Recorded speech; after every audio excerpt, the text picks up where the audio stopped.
नमस्कार, तरुणा पब्लिकेशंस में आप सभी का स्वागत है। आज की लाइव क्लास में हम पढ़ने वाले हैं आर्मी के साइंस सब्जेक्ट के 2020 कैप्सूल्स। तो जो भी आर्मी की तैयारी करने वाले हमारे भाई बहन हैं, जल्दी से क्लास के साथ कनेक्ट हो जाइए। स्टार्ट करते हैं आज का पहला क्वेश्चन। फेरेड किसका मात्रक है? ठीक है, तो इसमें हमें ऑप्शंस दिए हुए हैं। आपको क्या करना है, सही ऑप्शन कमेंट बॉक्स में कमेंट करते जाना है। अपना आंसर कमेंट बॉक्स में कमेंट करते जाना है। ओके, तो इसमें जो धारिता है यानी कि ऑप्शन सी सही आंसर होगा। तो पहले आपको पता होना चाहिए कि धारिता यानी कि विद्युत धारिता होता क्या है। तो कोई भी चालक हो, कोई भी क्या हो, चालक यानी कि कंडक्टर हो, उसकी जो विद्युत धारिता होती है वह उस चालक के विद्युत आवेश के संग्रहण की क्षमता होती है। विद्युत आवेश के संग्रहण की क्षमता होती है क्या? विद्युत धारिता। ठीक है, दोबारा मैं बता रही हूं, नोट कर लेना आप। किसी चालक की विद्युत धारिता उस चालक की विद्युत आवेश का संग्रहण करने की क्षमता या उस क्षमता की माप होती है। ठीक है, जब किसी चालक को आवेश दिया जाता है तो उसका जो विद्युत विभव होता है वो आवेश के अनुपात में बढ़ता जाता है। ठीक है, जैसे जैसे आपने किसी चालक को क्या दिया, आवेश दिया, तो उसका जो विद्युत विभव है, उसका जो विद्युत विभव है वो आवेश के अनुपात में क्या होता है, बढ़ता जाता है। क्या होता है? बढ़ता जाता है। ठीक है, तो इससे क्या होगा, मानो हमने एक एग्जांपल से हम समझ सकते हैं इसको। कोई भी चालक है, उस चालक को मानो आपने क्या दिया, क्यू आवेश दिया है। क्यू आवेश दिया और उसका जो विभव है उस विभव में वी की क्या हो गई, वृद्धि हो गई। ठीक है, तो क्या होगा, जो आवेश होगा वो समानुपाती होगा उसके विभव के। आवेश जो होगा वो समानुपाती होगा किसके, उसके जो विभव में वृद्धि हुई है उसके। इस समानुपाती के निशान को हटाएंगे तो यहाँ पे हम क्या लगा देंगे, बराबर, और यहाँ पे एक्स्ट्रा में क्या लग जाएगा, एक नियतांक सी। जब भी समानुपाती का निशान हम हटा के बराबर का निशान लगाते हैं तो एक नियतांक लग जाता है। सी यहाँ पे क्या है, नियतांक है। ठीक है, Q आवेश है और V यहाँ पे क्या है, विभव। तो यहां से हमें ये सूत्र मिल जाएगा। तो आई होप आप विद्युत धारिता को समझ गए होंगे। साथ साथ नोट कर लेना, बाकी जो इसकी PDF है वो हम आपको हमारे टेलीग्राम चैनल पे प्रोवाइड करवा देंगे। ठीक है, जो ये विद्युत धारिता होती है वह एक अदिश राशि होती है। कैसी राशि होती है? अदिश राशि होती है, यानी कि यह सिर्फ परिमाण पे निर्भर करती है, दिशा का इस पर कोई प्रभाव नहीं पड़ता है। ठीक है, तो ये अदिश राशि हो गई। इसका जो SI मात्रक होता है विद्युत धारिता का वो होता है फेरेड, जिसकी हम बात कर रहे थे। तो ऑप्शन सी यहाँ पे क्या हो गया, सही हो गया। ओके, नेक्स्ट क्वेश्चन पे आते हैं। नेक्स्ट क्वेश्चन क्या है, देखिए, किसी वस्तु का विस्थापन हो सकता है। ऑप्शन दिए हैं शून्य, धनात्मक, ऋणात्मक। ये मैंने पहले भी करवा दिया ये क्वेश्चन आपको। तो यहाँ पे तीनों ऑप्शन सही है, यानी कि डी क्या होगा, यहाँ पे सही होगा। तो ये सभी प्रकार का विस्थापन हो सकता है। नेक्स्ट क्वेश्चन देखिए, यदि एक वस्तु पर F बल लगाने पर 1 मीटर का विस्थापन हो तो किया गया कार्य तुल्य होगा। कार्य बताना है। कार्य मैंने आपको बताया हुआ है। कार्य क्या होता है, बल गुणा में विस्थापन। कार्य का सूत्र क्या होता है, बल गुणा में विस्थापन। कार्य को लिखते हैं हम W से। बल हमें यहाँ पे क्या दिया हुआ है, F। विस्थापन क्या दिया है, 1 मीटर। तो W is equal to F को 1 से गुणा करेंगे क्या आ जाएगा, F आ जाएगा। तो यहाँ पे कार्य क्या होगा, F के तुल्य होगा, यानी कि B ऑप्शन हमारा सही होगा। ठीक है, नेक्स्ट क्वेश्चन देखते हैं। क्वेश्चन नंबर 4, न्यूटन का गुरुत्वाकर्षण का नियम लागू होता है। ऑप्शन दे रखे हैं हमें यहाँ पे, देखिए, केवल अनावेशित कणों के लिए, केवल ग्रहों के लिए, केवल आकाशीय पिंडों के लिए या सभी पिंडों के लिए। तो डी ऑप्शन सही है। न्यूटन के नियम में हमने मानसी मैम की क्लास में पूरा डिस्क्रिप्शन के साथ पढ़ा है, उसका लिंक भी नीचे डिस्क्रिप्शन में दिया हुआ है, वहां से आपको देख लेना। तो जो न्यूटन का गुरुत्वाकर्षण का नियम है वो सभी पिंडों के लिए लागू होता है। तो डी ऑप्शन यहाँ पे सही होगा। नेक्स्ट क्वेश्चन पे आते हैं। क्वेश्चन नंबर 5, क्रायोजेनिक किससे संबंधित विज्ञान है। ठीक है, क्रायोजेनिक किससे संबंधित विज्ञान है, ये क्वेश्चन है हमारा। ऑप्शन दिया हुआ है उच्च ताप, निम्न ताप, घर्षण और टूट फूट और क्रिस्टलों में वृद्धि। तो हमें पता है जो क्रायोजेनिक है वो निम्न तापमान से संबंधित विज्ञान है। इसमें इन्हीं सभी अभिक्रियाओं का और प्रयोगों का अध्ययन किया जाता है।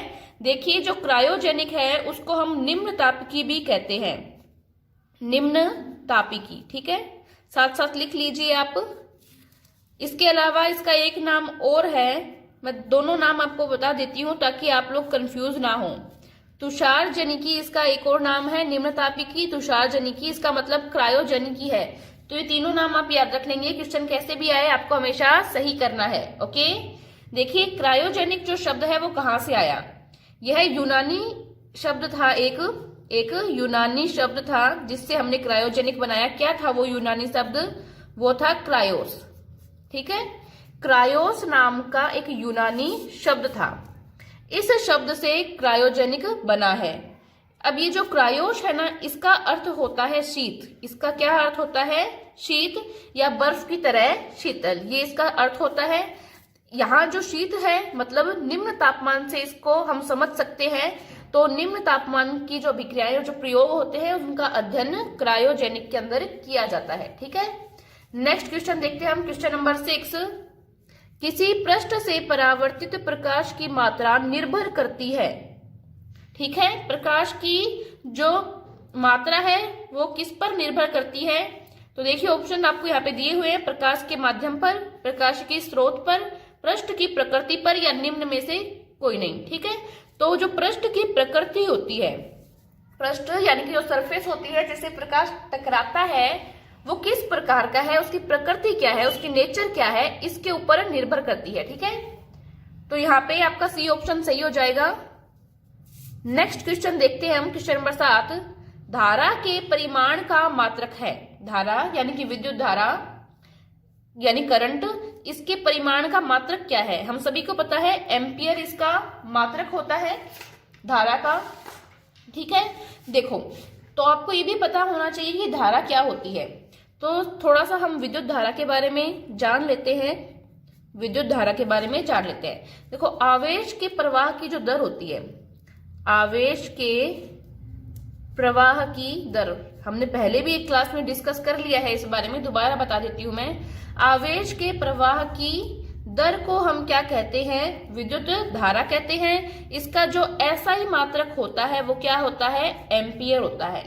ठीक है, देखिए विद्युत धारा को हम आई से लिखते हैं, आवेश के प्रवाह की दर यानी कि आवेश, और किसके सापेक्ष, समय के सापेक्ष, तो बटे में समय। आवेश को हम लिखते हैं क्यू से, समय को हम लिखते हैं टी से। तो यहाँ पे हमें सूत्र भी मिलता है I = Q/T। इससे भी क्वेश्चन एग्जाम में आ सकते हैं, तो ये याद रख लेना आप। इसके अलावा देखिए Q का मात्रक क्या होता है, कूलाम, और T यानी कि समय का मात्रक क्या होता है, सेकंड। तो कूलाम प्रति सेकंड क्या आ गया, कूलाम प्रति सेकंड। ये भी किसका मात्रक है, धारा यानी कि I का मात्रक है। और इसको हम क्या लिखते हैं, एम्पियर। वैज्ञानिक जो एम्पियर थे उनके सम्मान में इसको नाम दिया गया है एम्पियर। तो एम्पियर जो है वो धारा का एसआई मात्रक है। और धारा क्या है, आवेश की प्रवाह की दर को हम धारा कहते हैं। आई होप आप समझ गए होंगे। तो ये छोटी छोटी बातें भी आपको ध्यान में रखनी है। नेक्स्ट क्वेश्चन देखिए, वह चुनिए जो मिश्रण नहीं है। ठीक है, मिश्रण इनमें से कौन सा नहीं है वो आपको चुनना है। ऑप्शन दिए हुए हैं यहाँ पे, वायु, गैसोलीन, एलपीजी, आसुत जल।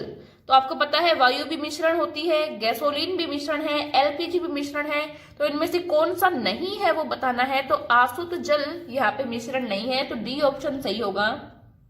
देखिए आपको पता होना चाहिए मिश्रण क्या होता है। तो ये थोड़ा पढ़ लेते हैं हम। द्रवों, ठोसों और जो गैस है, ठीक है, द्रवों, ठोसों और गैसों को आपस में मिलाने की जो क्रिया होती है या इनसे उत्पन्न होने वाला जो पदार्थ होता है उसको हम क्या कहते हैं, मिश्रण कहते हैं। ठीक है, तो इसको एक प्रकार से हम ऐसे समझ सकते हैं या इसको एक अलग प्रकार से भी समझ सकते हैं कि देखिए अलग अलग पदार्थों को आपस में मिलाना परंतु उनके मूल कणों में परिवर्तन नहीं होना चाहिए, वो मिश्रण कहलाता है। ठीक है, तो जो मिश्रण होते हैं वो दो प्रकार के होते हैं। मिश्रण जो होते हैं वो दो प्रकार के होते हैं। एक तो होता है समांगी मिश्रण और एक होता है विषमांगी मिश्रण। पहला तो समांगी मिश्रण और दूसरा विषमांगी मिश्रण। इनमें क्या फर्क होता है, देखिए ध्यान से देखिए, क्योंकि यहाँ से क्या है क्वेश्चन हमेशा आते रहते हैं एग्जाम में। तो देखो समांगी मिश्रण में क्या होता है, जो अवयवी कण होते हैं उनको पृथक नहीं देखा जा सकता है, और विषमांगी मिश्रण में जो अवयवी कण है उनको पृथक रूप से देखा जा सकता है। एग्जाम्पल से मैं आपको समझा सकती हूँ। जो समांगी मिश्रण है उसमें एग्जाम्पल लो आप नमक और जल का मिश्रण। नमक और जल का मिश्रण, जल के अंदर अगर हम नमक मिला दें तो उसको हम पृथक रूप से देख नहीं पाते हैं। विषमांगी मिश्रण में आप एग्जाम्पल लो तेल और जल के मिश्रण का।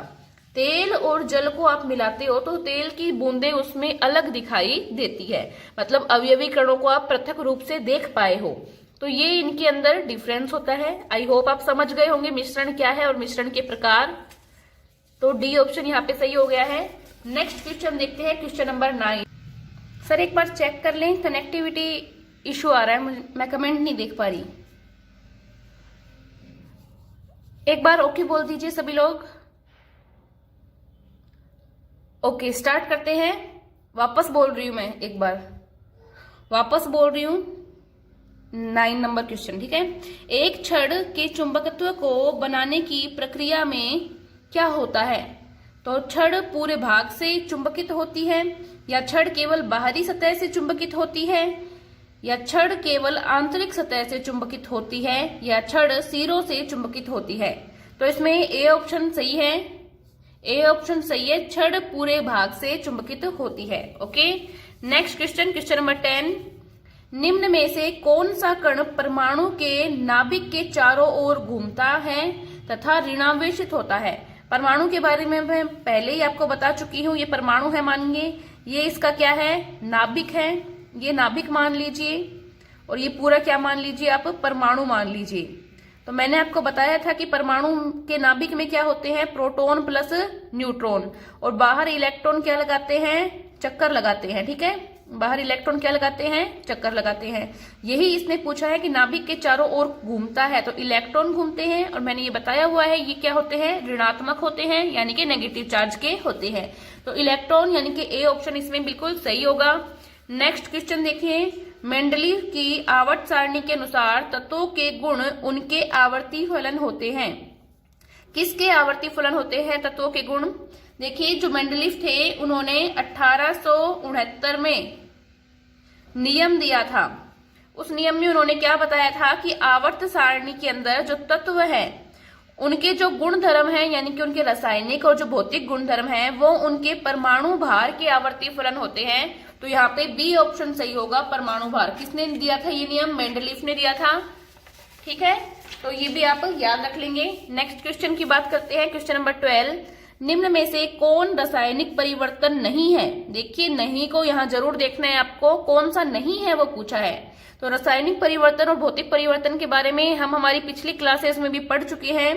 क्या पढ़ा था हमने पढ़ा था जब अभिकारक हो, जब क्या हो, अभिकारक हो, अभिकारक उत्पाद में बदल जाए, अभिकारक उत्पाद में बदल जाए और उसके बाद वो वापस अभिकारक बन सके, वो तो कहलाता है भौतिक परिवर्तन। वो तो क्या कहलाता है? भौतिक परिवर्तन। और जब अभिकारक उत्पाद में बदल जाए और वो उत्पाद वापस अभिकारक में नहीं बदल सके, वो परिवर्तन क्या कहलाता है? रासायनिक परिवर्तन कहलाता है। इन दोनों की बात हम कर चुके थे।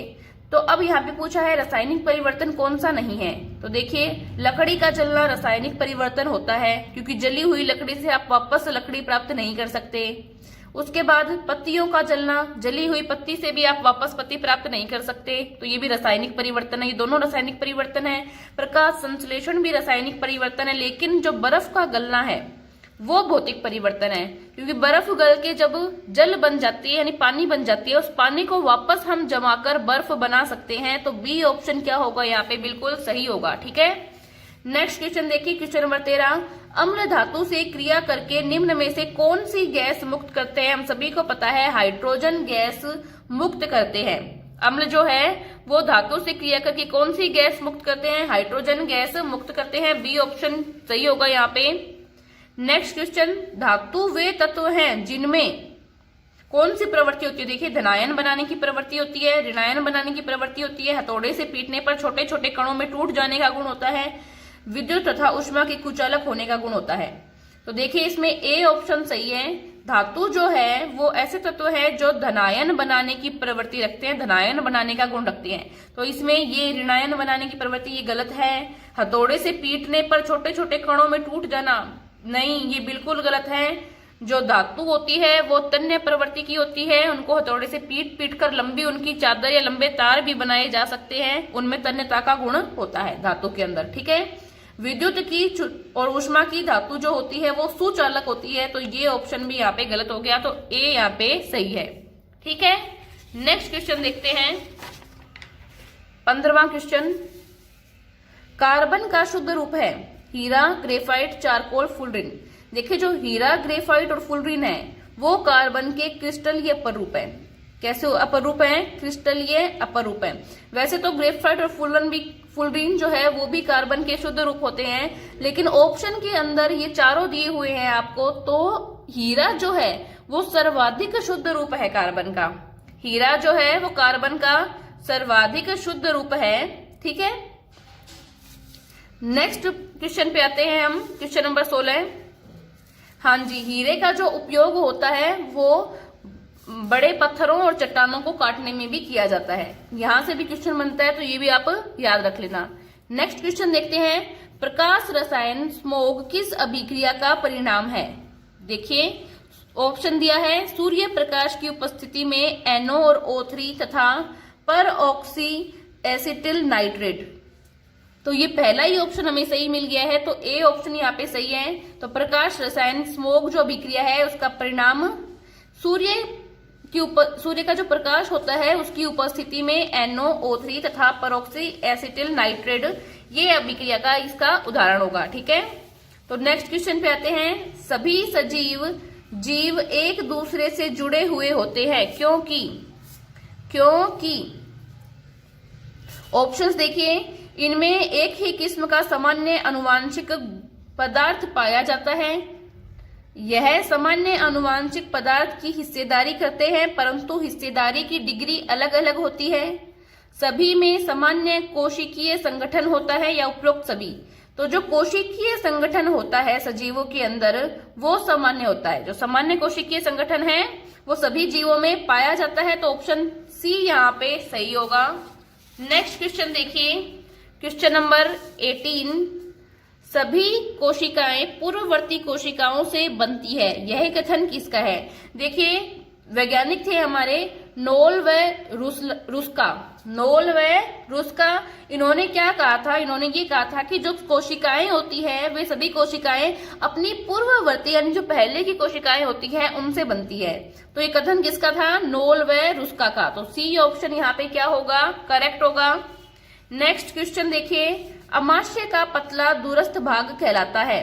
तो अमाशय का पतला दूरस्थ भाग ऑप्शन दिए हुए हैं, पाइलोरस कहलाता है। पाइलोरस, तो ऑप्शन डी सही होगा यहाँ पे। निम्न में से कौन से जोड़े में दोनों मोनोसेकेराइड्स हैं?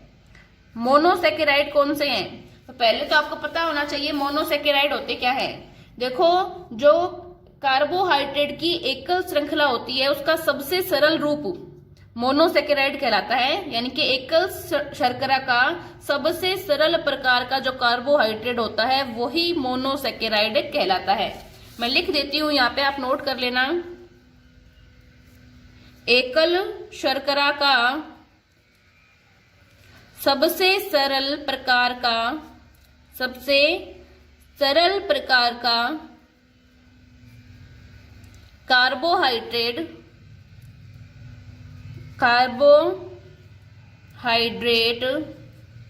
क्या कहलाता है? मोनोसेकेराइड कहलाता है। तो देखिए, इसके अंदर ऑप्शंस आपको दिए हुए हैं, तो जो फ्रुक्टोज और ग्लूकोज है वो इसमें सही ऑप्शन होंगे। तो ऑप्शन नंबर सी जो है वो सही है। इस प्रकार आज हमने हमारे साइंस के पूरे 20 क्वेश्चन सोल्व कर लिए हैं। हर क्वेश्चन में जो और अलग टाइप के क्वेश्चंस बनते हैं वो भी मैंने आपको बता दिए हैं। तो अगर आपको हमारी वीडियोस पसंद आती है तो हमारी वीडियोस को लाइक करें, अपने दोस्तों के साथ शेयर करें और जितने भी आर्मी की तैयारी करने वाले आपके भाई बहन हैं उन सभी को ये वीडियो शेयर करें ताकि सभी इसका फायदा उठा सकें। तो बने रहें तरुणा पब्लिकेशंस के साथ। धन्यवाद।